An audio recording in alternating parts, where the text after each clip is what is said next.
Bonjour, c'est Dominique. Alors, on continue. Moi, j'ai fait une pause, j'ai fait plusieurs autres albums entre-temps. Alors, je vous reviens aujourd'hui. Mais bon, vous les voyez un à la suite de l'autre, les tutos, mais j'ai été comme, je dirais peut-être un 7 jours sans travailler. Je faisais autre chose, je travaillais, mais sur d'autres albums. Alors voilà, ici, j'aimerais vous parler un petit peu de la collection Once Upon a Springtime. Bon, peut-être que vous ne l'avez pas, vous, pour faire ce projet, c'est correct, là, mais je veux dire, si jamais vous avez une collection où est-ce qu'il y a beaucoup de cartes, je vous la recommande fortement pour ce projet parce que on a plusieurs pages. On a 16 pages. Et puis, bon, j'ai déjà mis quelques petites cartes, mais je vais sûrement en ajouter. Et puis, j'aimerais bien en avoir une sur chaque page. Comme ici, ça c'est réglé. Elle, c'est réglé. Ici, c'est juste un fermoir. Alors, je vais sûrement mettre une autre carte. Toujours une carte à chaque page. Ici, j'ai le petit fermoir glissant comme ça. Ici, j'ai celle-ci. Alors, j'en ai déjà qui sont réglées. Alors, je les avais montrées déjà. Et puis, ici, j'en ai aucune. J'ai rien mis ici encore. Ah ben, j'en ai une, oui, ici. Voilà. Alors, voilà. Alors, on a 16 pages. Alors, moi, je veux toujours avoir une image sur le dessus.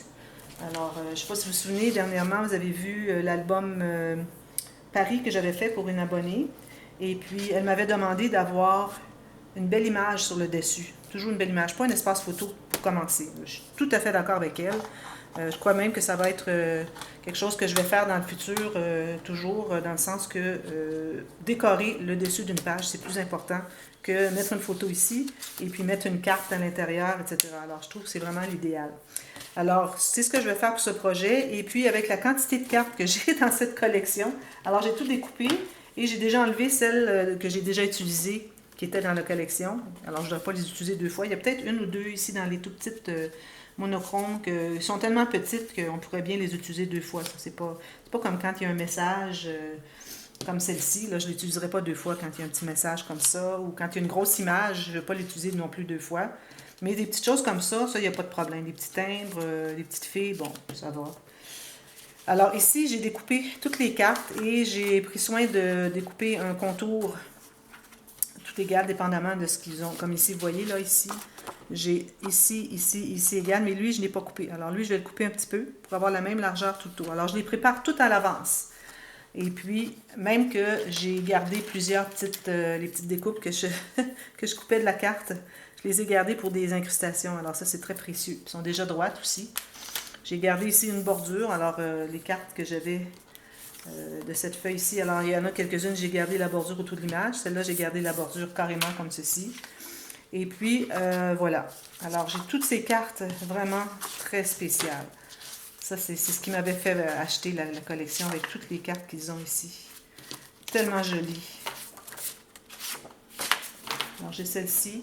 Ici, j'en ai trois. Il y en a une, je vais vous montrer une technique que je vais faire. J'avais vu, j'ai tellement regardé depuis 3 ans que j'ai cette collection. J'ai tellement regardé des vidéos des gens qui ont fait des albums avec cette collection que j'ai quelques idées en tête.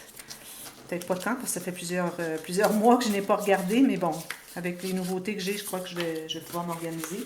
Alors, j'ai toutes ces cartes-là ici. Peut-être celle-ci pourrait ne pas être un dessus, à moins vraiment que je sois à court. Peut-être la plus grande, les plus grandes, peut-être, comme celle-ci. Et les autres, peut-être à l'intérieur pour faire des petites incrustations autour, des espaces photos. J'ai tout ça. Il me reste celle-ci. J'ai utilisé toutes les autres qui avaient de ce format-là. Alors ici, une chose que j'avais vue, que je trouve vraiment intéressant, je voyais des gens qui utilisaient, qui découpaient ici, mais qui laissaient attacher ici et qui ouvraient et qui avaient une petite fenêtre à l'intérieur pour mettre une photo. Ça, j'ai trouvé vraiment spécial. Alors, j'ai commencé à faire ça ici.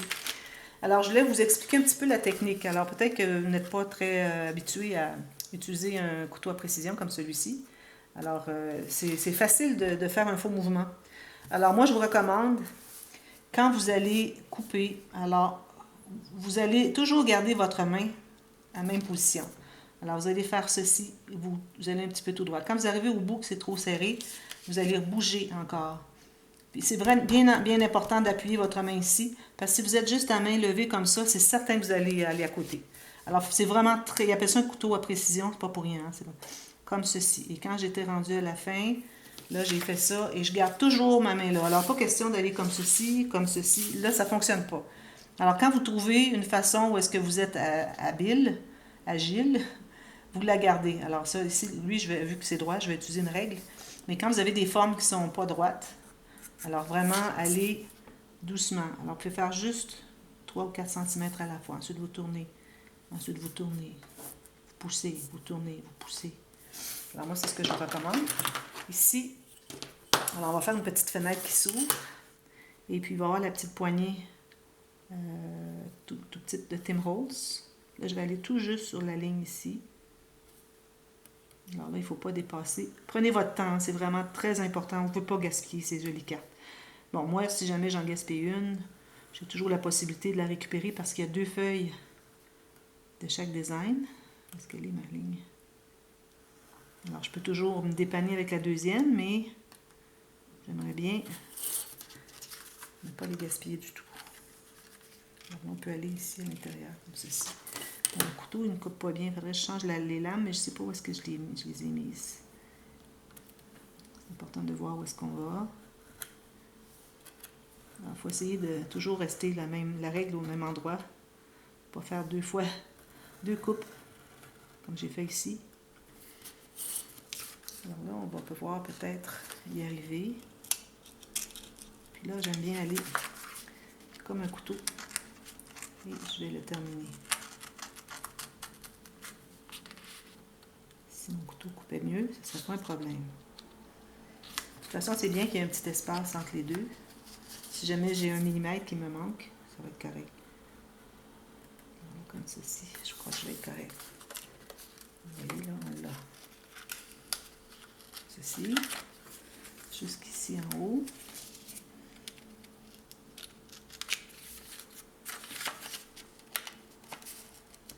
Comme ça. Ici, ben, je vais tout enlever les petites découpes et puis je vais ancrer. Et puis je fais la même chose en bas. Alors de ici jusque ici.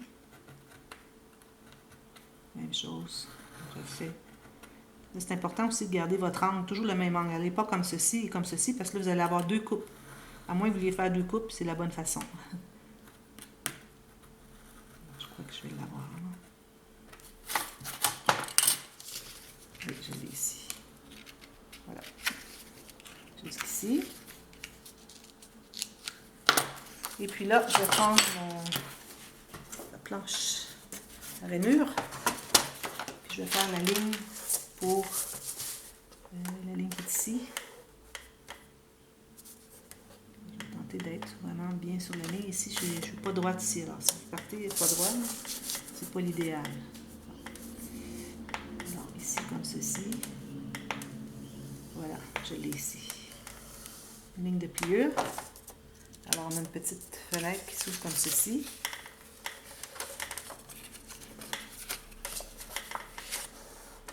Là, je vais poser la petite attache Tim Holtz. Je ne sais pas.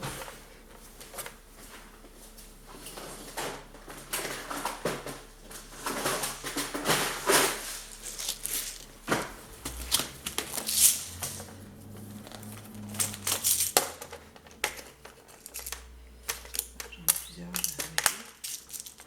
Alors là, je vais décider à quel endroit je veux avoir le petit trou. Alors moi, je vais le mettre ici.